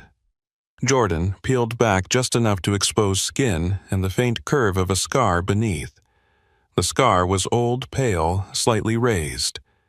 Jordan's fingers hovered over it for the smallest moment, then moved on. She pressed below the scar line, one finger width inferior, just as she had instructed earlier. Shaw's chest wall felt unstable in a way that told her the truth. Not a simple rib fracture. A crush component. Something pressing from inside. She listened to his breaths. She watched his lips. "Mercer," she said, "I need the compact retractor." A hand thrust a small metal device toward her. It looked like a crude tool folded tight. Jordan took it without looking at the person who offered it. Knox stepped closer. "What are you doing?" she demanded, voice strained. Jordan kept her eyes on Shaw. "I'm opening a controlled window," she said. "Not a full exposure. If I chase it wide, I lose him." Knox's hand shot out. "You are not cutting into my patient." Jordan's gaze snapped up. It was quick and sharp like a blade turning. "Then stop calling him yours," Jordan said. Knox froze. Behind Knox, a young soldier shifted his weight and stared at Jordan with something like hope. Jordan did not let herself look at him. Hope was not a tool. Jordan looked at Mercer. "Hold the light," she said. Mercer moved into position, angling the portable light so her headlamp did not cast harsh shadows. His hands were steady. Jordan made a small incision near the edge of the scar, not on it. Her movements were precise, minimal, like she was cutting a line drawn only in her head. Blood welled immediately dark and slick. Alvarez cursed softly. "That is a lot." Jordan's voice stayed calm. "Suction," she said. The suction unit whined, then sputtered. The battery light blinked faster. Jordan did not look at it. "Manual," she said. A hand shoved tubing toward her. She guided it into place and watched the field clear just enough to see. There it was. The source hidden, pulsing wrong.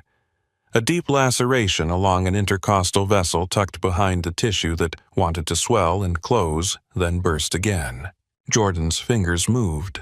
Clamp, pressure. A quick pack of hemostatic gauze into the narrow space. She did not fight the bleeding by chasing it. She contained it, held it, forced it to behave. Shaw made a sound that was more breath than voice. Jordan leaned closer. "Look at me," she said. "Stay here." His eyes struggled open wider. He found her again. Knox leaned in despite herself, unable not to watch. Her mouth tightened as she recognized the anatomy Jordan had named. "Where did you learn to do that?" Knox asked, voice lower now. Jordan did not look up. "In a place where waiting got people killed," she said. Sato's voice rose at the head of the stretcher. "Pressure is holding," he said. 65, 68. Jordan did not relax. She adjusted the clamp, then used a suture with quick, tight throws, hands moving with the confidence of muscle memory. Her fingers did not tremble. Her breathing stayed controlled. Alvarez held warmed saline against his chest, rotating bags like Jordan had ordered. He passed one to another corpsman without speaking. The warmth made steam rise faintly when it met cold air near the open canvas wall. Mercer glanced at the monitor. 72, he said. His voice was surprised despite his effort to keep it flat. Jordan secured the repair, then pressed gently, checking for seepage. She added a second layer of packing and reinforced it with a pressure dressing that hugged the rib line without crushing. She closed the small incision enough to protect it, leaving a controlled path for drainage. She worked fast but never frantic. Minutes passed. The light stayed steady. The wind stayed outside the canvas wall, impatient. Then the monitor tone changed, subtle, but Jordan heard it. The heart rate slowed. The rhythm steadied. Sato exhaled loud enough for Jordan to hear. "Pressure 90, he said. Jordan did not let herself smile. She checked Shaw's pupils. She checked the cap refill at his fingers. She listened to his lungs, one side still rough, but better. Shaw's eyes opened again. His gaze was clearer now. He tried to speak and failed on the first attempt. Jordan leaned closer. "Do not waste it," she said. His lips moved, a whisper, still bossy. Jordan's mouth softened just a fraction. "Still alive," she replied. Shaw's eyelids fluttered. His grip weak found the edge of her sleeve and held for half a second. Knox stood at the foot of the stretcher, face pale under the floodlight. Her pride had nowhere to hide now. She looked at Jordan's hands, then at the dressing, then at the monitor. That was not luck, Knox said almost to herself.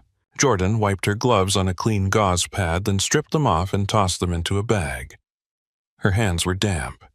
Her fingertips were red from cold and alcohol wipes. She reached into her pocket and touched the coin again, not to calm down, but to confirm she was still here. Mercer leaned in. His voice was quiet. "How long do we have before he crashes again?" Jordan looked at the dressing. "We bought him time," she said, "not safety." Mercer nodded once.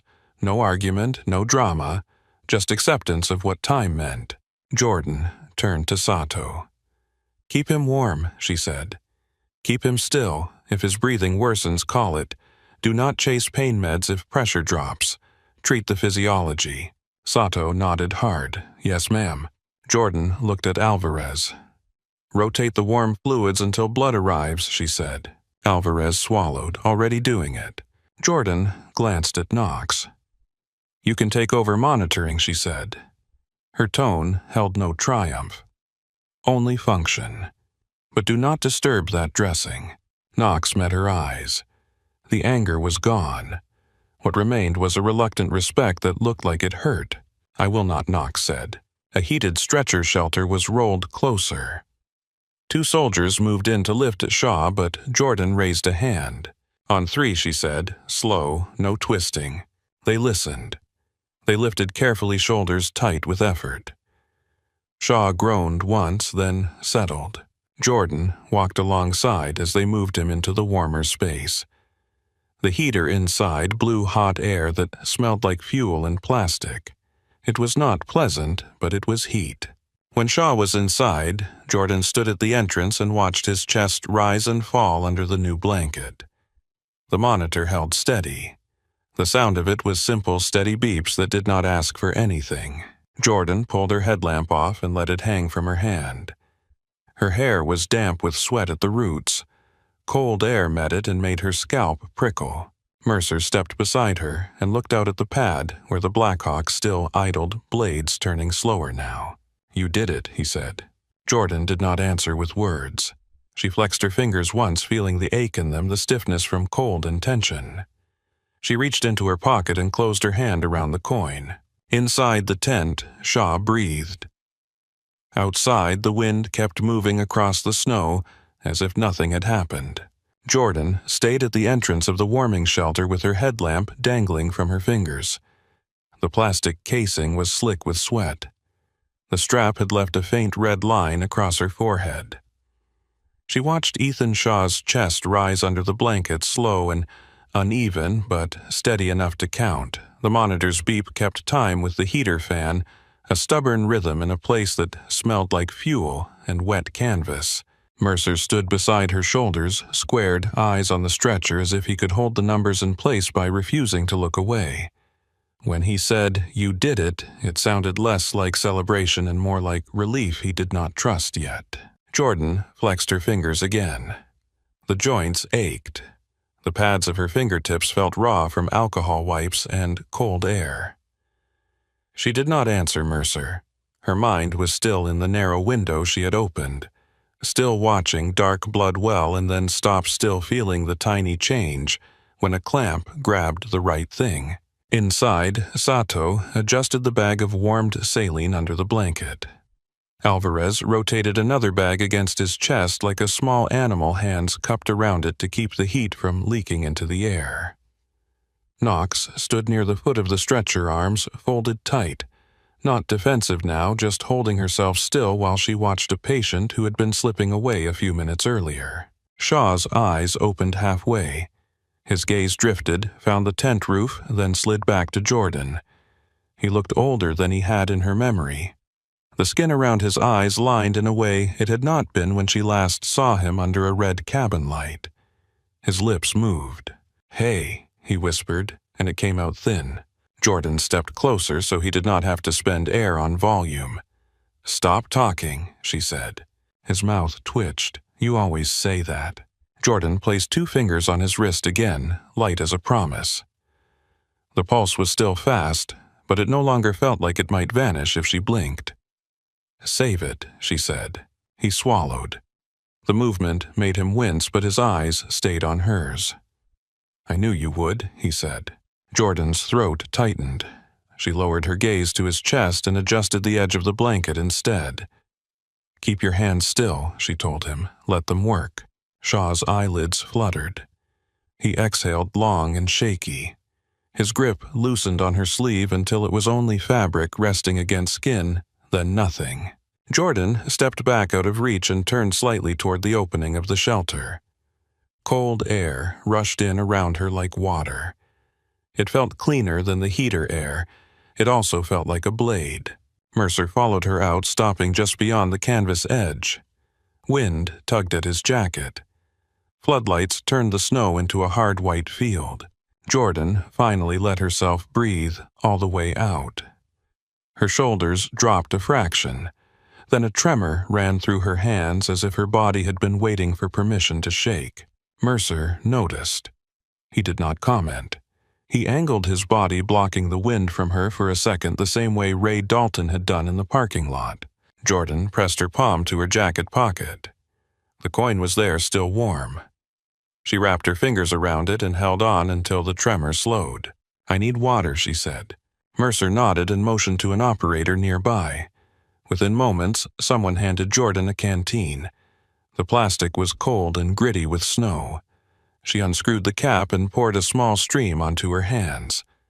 The water burned where the skin was cracked. She rubbed her palms together anyway, watching diluted blood stain the snow beneath her boots a pale pink. The smell of blood rose and vanished in the wind. She rubbed harder, as if pressure could erase what she had touched. Mercer watched her hands. "You do this a lot," he said. Jordan glanced up, eyes sharp, despite exhaustion. "Wash," she replied. Mercer's gaze held hers. "Try to forget." Jordan looked back down at her fingers. Under the nails there were faint shadows that water could not reach. She took a small antiseptic wipe from Mercer's offered pouch and scrubbed until her fingertips stung again. "Some things do not come off," she said, voice quiet.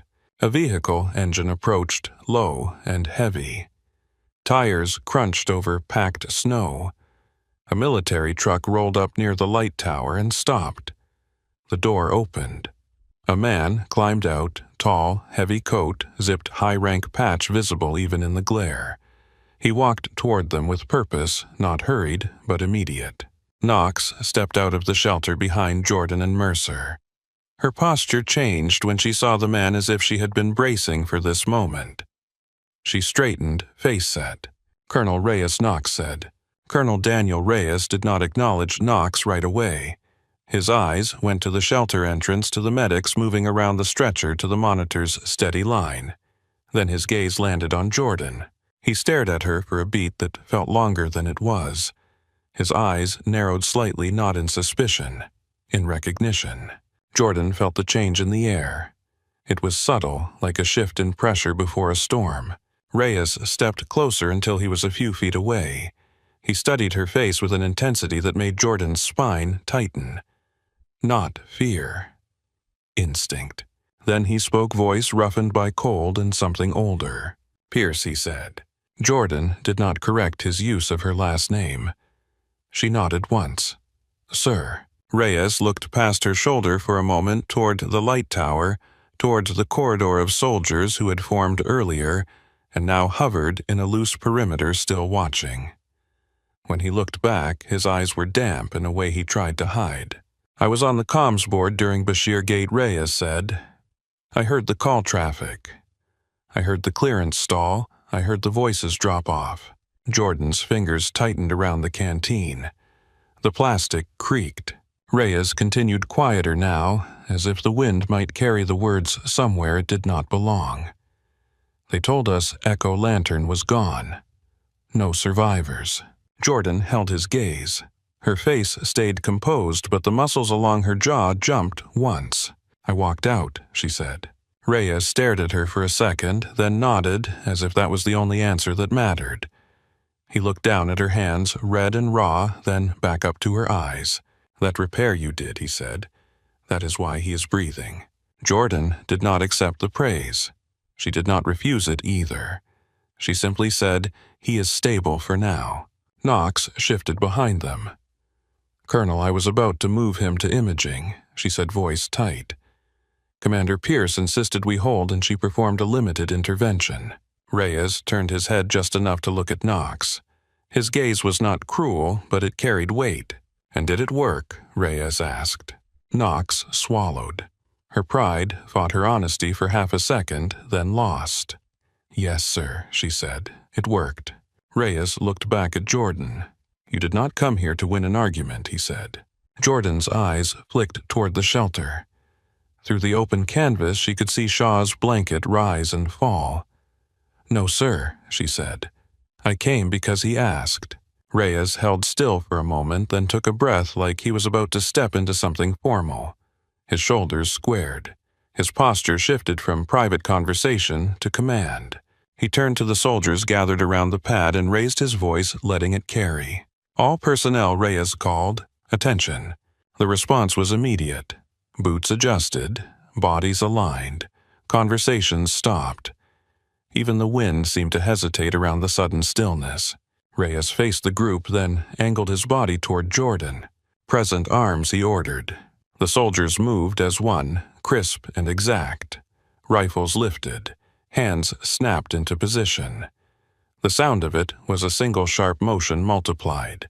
It made Jordan's stomach drop in a way she could not control. Reyes brought his own hand up in a salute. Lieutenant Commander Jordan Pierce, he said, voice steady. On behalf of this base and every person who will go out breathing because of what you know, thank you. For a moment, Jordan could not move. The cold pressed at her eyes. Heat rose behind them anyway. She felt it sharp and unwelcome. Her mind tried to fill the space with faces. People in dust-stained gear. A hand reaching out and then slipping away. Voices that had cut off mid-sentence. Jordan's fingers found the coin in her pocket without thinking. The nicked edge bit into her palm. She lifted her hand and returned the salute. The motion was clean, precise, like she had never left. Like her body remembered even when her heart wanted to forget. Reyes lowered his hand. The soldiers lowered theirs. The bass noise returned in layers, generator hum and heater fan, and distant rotor blades slowing on the pad. Jordan let her arm fall to her side. Her hand shook once, then stilled. She did not wipe her eyes because she refused to give the wind that satisfaction. Mercer stepped closer, his voice low enough that only she could hear. They do not do that for everyone, he said. Jordan stared at the snow at her boots. Her breath came out in a thin stream. They do it for ghosts, she replied. Mercer did not argue. He glanced toward the shelter where Shaw lay. He is not a ghost, he said. Jordan looked at the canvas opening. She saw Sato adjust the monitor lead with careful fingers. She saw Alvarez check the warmed fluid bag like a person checking a pulse. She saw Knox standing near the stretcher now with a different posture, less rigid, more present. Jordan took the canteen cap and screwed it on slowly. Her hands were steady again. When she spoke, her voice was quiet. I need to check the dressing in 10 minutes, she said. Not to change it, just to confirm it is holding. Knox stepped forward, stopping a respectful distance away. The pride was still there in her eyes, but it had shifted into something less sharp. Commander Pierce Knox said, and the title did not sound forced this time. I want to understand your approach. That repair was not in our field guide. Jordan looked at Knox. The wind tugged at Jordan's hair, damp at the roots. "It is not meant for comfort," she said. "It is meant for time." Knox nodded once as if time was the only currency she could suddenly see. Reyes watched Jordan for another moment. Then he spoke again, voice softer. "There is a heated office inside," he said. "You can clean up, you can warm up." Jordan's mouth tightened. "I am fine," she said automatically. Reyes did not push. He simply nodded. "You look like someone who keeps moving so she does not have to feel the cold," he said. Jordan did not answer that. She turned and walked back toward the shelter entrance. The floodlights made her shadow stretch long across the snow. Inside, Shaw's breathing had settled into a rough but steady pattern. His eyes were closed now. His face looked less strained. The monitor beeped at a slower pace. It sounded almost ordinary. Jordan stepped close and placed 2 fingers on his wrist again. The pulse was still there. Still fast, but no longer frantic. She listened for the small changes, the tiny warning signs she trusted more than machines. Sato looked up at her face drawn. "Is he going to hold?" he asked quietly. Jordan watched Shaw's chest. She watched the dressing for seepage. She watched the skin color at his lips. "He is holding right now," she said. That was all she offered. It was enough. Jordan straightened and looked down at the coin, bulging in her pocket, hidden but present. Her fingers curled around it once more, not like a charm, not like a prayer, like a reminder of where her hands belonged when everything else went quiet. Jordan checked the dressing again without lifting it. She pressed around the reinforced edge, feeling for warmth, for seepage, for the subtle give that meant blood was searching for a way out. The gauze stayed dry. Shaw's skin stayed pale, but no longer waxy. His pulse still ran fast under her fingertips, yet it had shape now, not a thread, a line. Sato watched her hands like he was trying to memorize the motion. Alvarez stood with a bag of saline tucked under his jacket, jaw clenched against the cold. Knox hovered near the monitor, eyes flicking between numbers, and Jordan's face recalibrating what she thought she knew about control. Outside the shelter, the wind kept grinding over snow. Floodlights hissed faintly. Somewhere near the pad, the Black Hawk rotors slowed until the sound became a heavy idle instead of a roar. Jordan stepped back and rolled her shoulders once. The joints protested. She touched the coin in her pocket, not for comfort, for confirmation. Metal, nicked edge. Real. Mercer returned with a radio in his gloved hand. "They are routing blood from the nearest facility," he said. "It will take time." Jordan nodded. "Then we keep buying time," she said. Mercer hesitated, then asked, "Do you want me to contact anyone for you?" Jordan looked at him, expression flat, and understood what he meant. Family, friends, a life outside this shelter. She gave a small shake of her head. "No," she said. Mercer did not push. He turned away and spoke to a runner, giving quiet orders. People moved, boots crunching. The base ran on action, not commentary. In Denver, the night shift at St. Elora tried to return to normal the way a shaken glass tries to become still.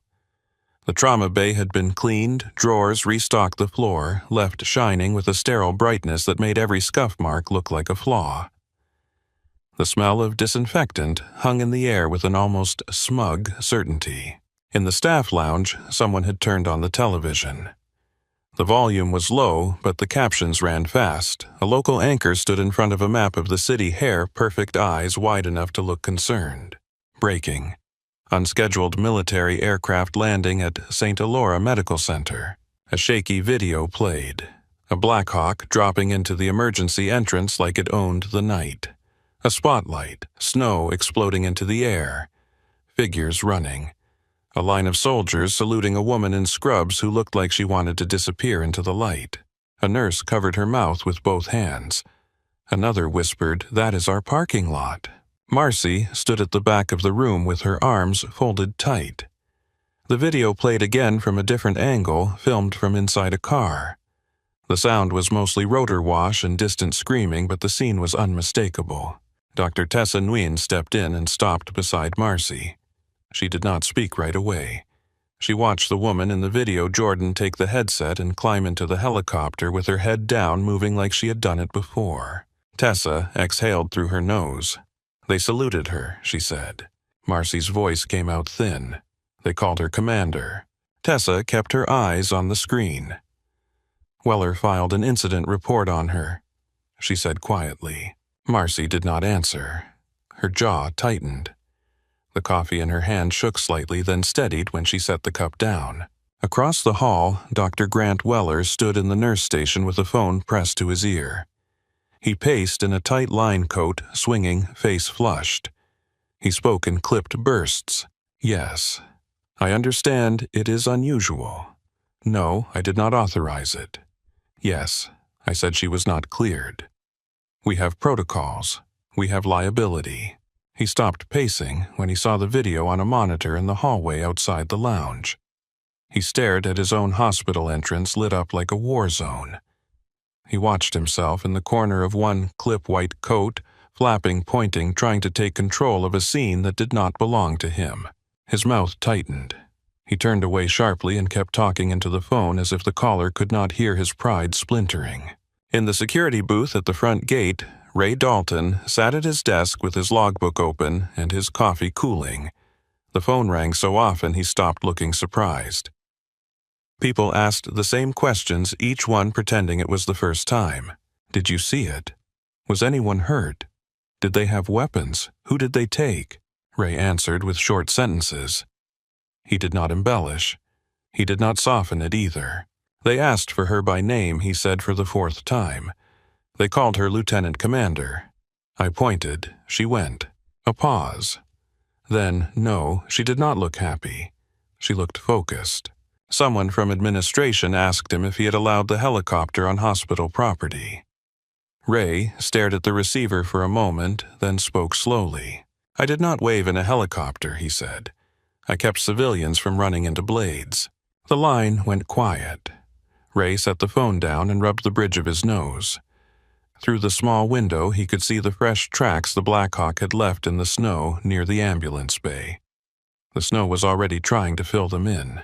Upstairs, behind a heavy office door, the hospital director, Alan Hargrove, sat under warm lighting with two assistants hovering nearby. A laptop played the same video clip on repeat. Each replay made Hargrove's forehead shine more. On his desk lay a stack of printed reports, incident reports. Write-ups, disciplinary notes. Jordan Pierce's name appeared again and again, always paired with words like unauthorized, insubordination, protocol deviation. Weller's signature sat neatly at the bottom of several pages. Hargrove flipped through them with quick fingers, then stopped when his phone buzzed. A message from the board. Another from legal. Another from public relations.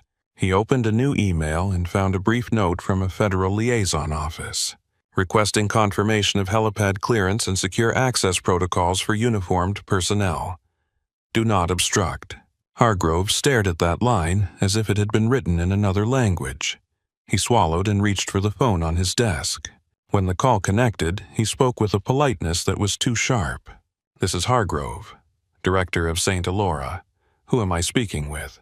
A voice answered calm and firm with no interest in his title. Chief Logan Mercer. Special Operations.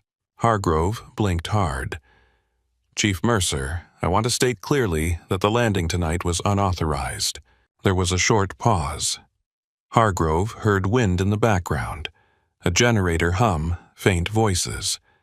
Not a quiet office. Mercer spoke again. Director Hargrove, your authorization is not required for what happened. Your cooperation is. Hargrove's throat tightened. This is a civilian hospital. Yes, Mercer replied. That is why I am calling. Your staff attempted to interfere with a medical extraction. I want your assurance that it will not happen again. Hargrove glanced at the reports on his desk at Weller's signature at the words that now looked fragile and stupid under the glow of his lamp. I will review the matter, Hargrove said. Mercer's voice did not change. Review it quickly. The call ended. Hargrove held the phone for a second longer, listening to the deadline, then set it down with care as if slamming it might summon the helicopter back into his office. In the nurse station, Weller finally hung up his call and planted his hands on the counter. His knuckles whitened. A resident asked him if the patient from the pile-up crash was stable now, trying to keep the conversation on medicine. Weller snapped, "Not now." The resident stepped back, eyes lowered. Tessa passed behind Weller carrying a chart. She paused long enough to say, "She saved 3 people tonight," in a tone so neutral it barely sounded like a challenge. Weller's eyes flicked to her. She broke protocol. Tessa nodded once. "Yes," she said, and kept walking. In the lounge, the television anchor repeated the same phrases with fresh intensity. Military officials have not yet released details. Witnesses report a nurse was escorted from the hospital entrance under armed guard. A nurse whispered armed guard like the words were a sin. Marcy rubbed a hand over her face. "They were not guarding her," she said under her breath. "They were clearing space." Ray stepped into the lounge doorway and watched the screen for a moment. No one noticed him at first. When they did, the room quieted. A nurse turned to him, eyes wide. "Ray, is it true?" Ray nodded once.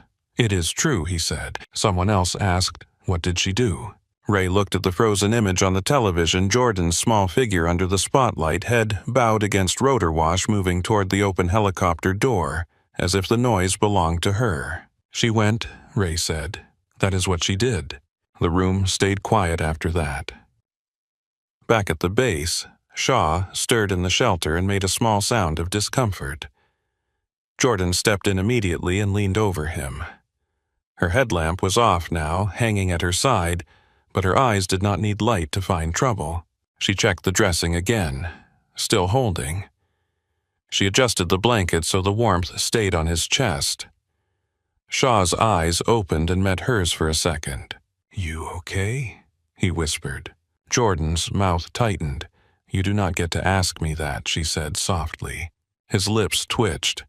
It could have been a smile. It could have been pain. "I did anyway."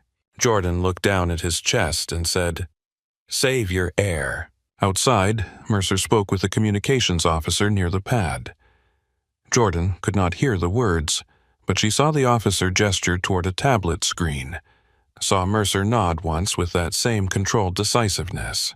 At St. Elora. A Hargrove left his office and walked the hallway with 2 administrators trailing behind him. They moved past nurses and residents who pretended not to stare. Hargrove's shoes clicked too loudly on the polished floor. He stopped at the security desk, looked at the monitor that showed camera angles of the ambulance bay, and watched the empty space where the helicopter had landed. The snow had settled back into place almost smooth, but the scraped lines were still there if you knew where to look. Hargrove turned to Ray, who stood beside his booth, posture straight. Dalton Hargrove said, "I need a statement, exact sequence, times, names." Ray's eyes held steady. "You want the truth," he said. Hargrove's mouth tightened. "Yes." Ray nodded once. "Then write down that your people tried to stop her," he said. "Write down that they called her mediocre." Hargrove's face flushed. He looked away, then back again as if the words had slapped him in public. Inside the hospital, the disinfectant smell stayed the same. The floor stayed clean. The walls stayed white. But the air had changed anyway. It carried something new, sharp and unsettled, like the moment after a siren fades when you realize the danger never left it, only moved to another street. By dawn, the wind at the staging site had eased into something steady. The floodlights were off now, leaving the shelter in a softer glow from a single lamp hung on a tent pole. Inside, the air still smelled like warmed plastic and antiseptic wipes, but the sharp edge of panic was gone. Ethan Shaw slept in short stretches, waking only to shift and wince, then settling again when Sato adjusted the blanket. The dressing held. The monitor numbers stayed stubbornly alive. Jordan sat on an upturned case near the stretcher, hands wrapped around a paper cup of water that had long since gone cold. She did not drink it. She watched his breathing the way some people watched a shoreline waiting for the smallest change in tide. Colonel Reyes came by once, quiet his boots, leaving small wet marks on the shelter floor. He looked at Shaw, then at Jordan. "Transport is ready," he said. Jordan nodded. "He can move if they do it slow." Reyes glanced toward Knox, who stood near the monitor with a clipboard she had not written on in a while. "She agrees," he said. Knox's chin lifted a fraction. "I agree," she corrected, but the heat had left her voice. She looked at Jordan's hands. "I will not let them disturb your dressing." Jordan did not thank her. She simply said, "Good." When they moved, Jordan counted in her head. 1, 2, 3. Lift. No twist, no bounce. The stretcher rolled with a careful steadiness that felt almost tender. Shaw's eyes opened once as the cold air touched his face outside the shelter. He found Jordan beside him. "Still here," he whispered. Jordan walked with her hand on the stretcher rail. "Keep your eyes closed," she said. His lips twitched. He obeyed. They loaded him into a transport vehicle with heat and straps and more equipment than Jordan had seen in the shelter. The inside smelled like clean fabric and warmed air. Sato climbed in, then Alvarez, then Knox, with a bag of blood held like a fragile thing. Jordan stayed outside until the doors were about to close. Shaw's eyes opened again, heavy but clear enough. "You should go," he said. Jordan's fingers tightened on the rail. "I'm going," she replied, and stepped back so the doors could shut. When the vehicle pulled away, Mercer stood beside Jordan on the packed snow. "You can ride with them," he said. Jordan stared at the tire tracks as they carved forward, then filled with falling snow. "I am not needed in that box," she said. Mercer studied her face, then nodded. "Then I am taking you back." The flight back to Denver was quieter. Not because the rotors were softer, but because no one spoke unless it was necessary. Jordan sat with the headset off this time. She held it in her lap like something she had borrowed and planned to return. Her headlamp rested beside it. The field pack was strapped down again orderly. Her hands did not shake now. They ached. The ache felt honest. When the city came into view, the morning light made the snow look clean again. St. Alora's outline rose from the streets familiar and indifferent, as if it had not been the site of a Black Hawk landing hours earlier. This time the helicopter did not drop into the ambulance bay. It circled once, then came in towards the hospital's secured helipad on the roof. The approach was controlled. The landing was firm but polite. The blades kept turning, but the chaos was gone. In its place was a different kind of pressure. Jordan stepped out into cold air and bright sun. A line of hospital security stood behind a marked boundary, faces tight. A public relations woman in a long coat held a tablet and tried not to stare. 2 local news cameras waited on the far side of the roof access door lenses pointed up hungry. Mercer guided Jordan toward the stairwell without touching her. His people moved around them in quiet coordination, not blocking, not rushing, simply creating space. Down in the lobby, the hospital smelled the same: disinfectant, coffee, hand sanitizer with fake citrus. But now there were extra bodies in the corners, administrators with badges turned outward, eyes darting, voices hushed. Alan Hargrove stood near the reception desk in a suit that looked expensive and slightly too tight at the collar. He kept smoothing his tie as if it could flatten the situation. Beside him, Dr. Grant Weller stood with his coat buttoned all the way up, hair perfect again, jaw set like stone. A few residents hovered behind, including Tessa Nguyen, who watched the front doors as if she was trying to keep her breathing steady. Jordan entered through a side corridor and paused just inside the lobby. Her jacket was still cheap. Her hospital badge was still clipped to her pocket. She looked like the same person who had left after mopping a floor, but heads turned anyway. Hargrove's eyes landed on her and widened, then snapped toward Mercer as if to confirm what he was seeing. Weller saw her too. His face went pale under the fluorescent light. Hargrove cleared his throat and stepped forward with a practiced smile. "Lieutenant Commander Pierce," he began, too loud, too formal. "On behalf of St. Elora Medical Center, we wish to express our cooperation and our gratitude for your service and for the safe resolution of last night's incident." Mercer's expression did not change. He did not answer. The front doors opened before Hargrove could find a second sentence. Cold air rolled in. A line of men in dark uniforms stepped through with controlled purpose boots quiet on the tile. They moved like they had rehearsed not the route, but the discipline. At their center walked Ethan Shaw. He was upright. Not strong, but upright. His left arm was held close to his body. A supportive wrap crossed his chest beneath a clean jacket. His face still carried the gray of blood loss, but his eyes were awake and sharp. The lobby fell silent the way it had when the airway tube went in. Not reverent, not staged, just stunned. Shaw stopped a few feet inside and let his gaze sweep across the room. He looked at Hargrove first, then at Weller, then past them to the staff gathered along the hallway edges. His eyes held no anger. They held something colder than anger.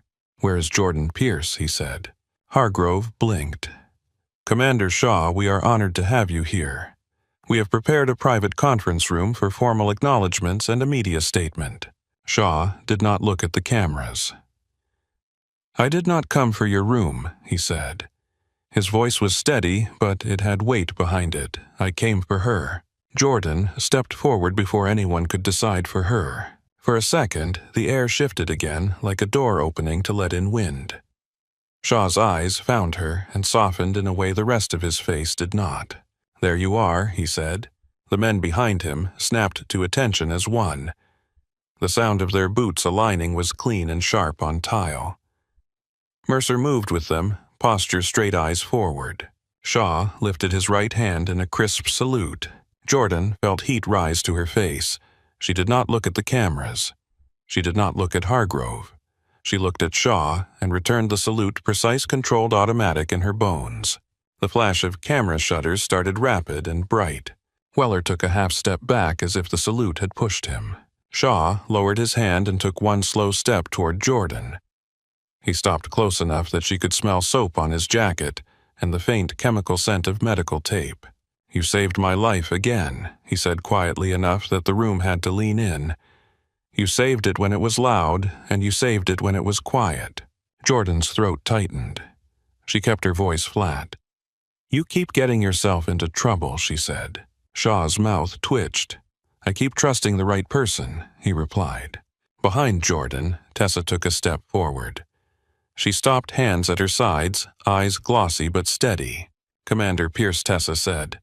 Her voice did not wobble. "I am sorry." Jordan looked at her. She took in the dark circles under Tessa's eyes, the raw fatigue of someone who had been learning too fast, too publicly. Tessa swallowed. "We saw you," she continued. "We did not understand you. I did not say enough." Jordan held her gaze for a moment, then nodded once. "You do not owe me a performance," Jordan said. "Just do not freeze when the room gets loud." Tessa's shoulders shifted, as if she had been holding a weight and finally set it down. "I won't," she said. Hargrove stepped in again, desperate to regain the center. "Commander Shaw, we are fully committed to reviewing our internal policies to ensure proper coordination with—" Shaw cut him off with a small lift of his hand. Not dramatic, just final. "Your policies did not stop a patient from dying," he said. "Your people did." Hargrove's mouth opened, then shut. His face reddened. He glanced toward Weller as if looking for a lifeline. Weller did not move. Mercer's voice came from just behind Shaw, low and level. "Director Hargrove, you will release Commander Pierce's employment file and all associated incident reports," he said. Immediately, Hargrove stiffened. "Those are internal documents." Mercer's eyes remained calm. "Not anymore," he said. Jordan felt the weight of her badge against her pocket. She reached up, unclipped it, and held it in her palm. Plastic. Light. A token that had never been the point. "I came to sign my paperwork," Jordan said. Hargrove blinked. "Your paperwork?" "My resignation," Jordan said. The word landed in the quiet and stayed there. Weller's head snapped toward her. "You cannot just walk out," he said, voice too sharp. "You have obligations." Jordan looked at him. His eyes were bright with fear now, no longer hidden behind authority. She did not raise her voice. "I fulfilled my obligations," she said. Weller's face tightened. "You broke protocol." Jordan's fingers found the coin in her pocket, through her jacket, pressed it once, then let it go. "You can keep your forms," she said. "I do not need them." She turned away from him without another word and walked toward the administration corridor. Marcy appeared from behind a doorway, eyes tired, face drawn. She watched Jordan approach with something like regret. Marcy spoke softly. "They are waiting in the office." Jordan nodded and kept walking. The director's office smelled like cologne and printer toner. A legal advisor sat with a folder-open pen ready. Hargrove stood in the doorway behind Jordan, jaw tight, while Mercer remained outside in the hall, not intruding, simply present. Jordan signed the papers without hesitation. The pen moved smoothly. Her hand did not shake. When she finished, she slid the folder back across the desk. The legal advisor glanced up, uncertain. "Is there anything you want to add?" she asked. Jordan thought of mop water turning pink, of Weller's voice saying, "Stay in your lane," of a woman's lips turning blue while someone searched for an order set. She kept her face neutral. "No," Jordan said. She tucked the coin deeper into her pocket and walked out. In the lobby, Shaw waited with Mercer and Reyes. The cameras were still there, but they felt farther away now, like another room behind glass. Shaw watched Jordan approach. "You are leaving," he said. Jordan stopped in front of him. "I already did," she replied. Shaw nodded once as if he had expected it. "Good," he said, and did not explain. He did not need to. Reyes stepped forward and held out a sealed envelope. His hands were bare despite the cold outside. The paper looked official, heavy, too clean. "This came through channels that do not like waiting," Reyes said. Jordan took the envelope. She did not open it in the lobby. She just felt the weight of it. Mercer spoke quietly. "A car is outside," he said. Jordan looked past them to the front doors. Snow fell lightly, now slow and clean. For a second, it looked like nothing had ever happened here. She walked out with Mercer at her side, and Shaw stepped behind, moving careful but upright. The doors opened, and cold air hit her face. It felt honest. It smelled like winter and exhaust and distant city smoke. Outside, a dark vehicle waited at the curb.